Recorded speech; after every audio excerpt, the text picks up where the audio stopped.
Hello viewers, আসসালামু আলাইকুম। কেমন আছেন সবাই? দেখেন, আমার অনেক কিন্তু মন চেয়েছে যে মরিচ ভেজে পেঁয়াজ দিয়ে কুচি করে তারপর শুটকি দিয়ে পেঁপে ভর্তা করে খাওয়ার জন্য মূলা দিয়ে তারপর দেখেন করেছি। অনেক অনেক জাল হয়েছে। এখন আবার কিন্তু পেঁয়াজ দিয়ে তরকারির সাথে অ্যাড করে এটা আমি আবার করতেছি যাতে ঝাল কমে। আসলে মন চাইলে অনেক কিছু করে খাওয়া যায়, মন চাইলে অনেক কিছু করে খাওয়া যায়। এটা আপনারা কিন্তু যখন মনে চাবে তখন কিন্তু এমনি করে খাবেন। তো জালটা কমার জন্য আমি এখন পেস্ট কুচিটা বেশি করে আবার দিয়েছি, একটু খেয়ে দেখে টেস্ট করে।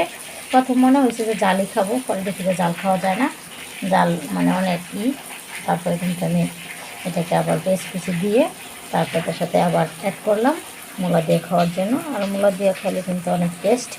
আমার কাছে, অন্য কারো কাছে লাগে কিনা জানি না, এটা আপনারা যদি মনে চায় তাহলে এভাবে খাবেন। আর একটা বিষয় হচ্ছে, গাজর কিন্তু অনেক, এখন কিন্তু সব সবজি সস্তা, গাজরও সস্তা।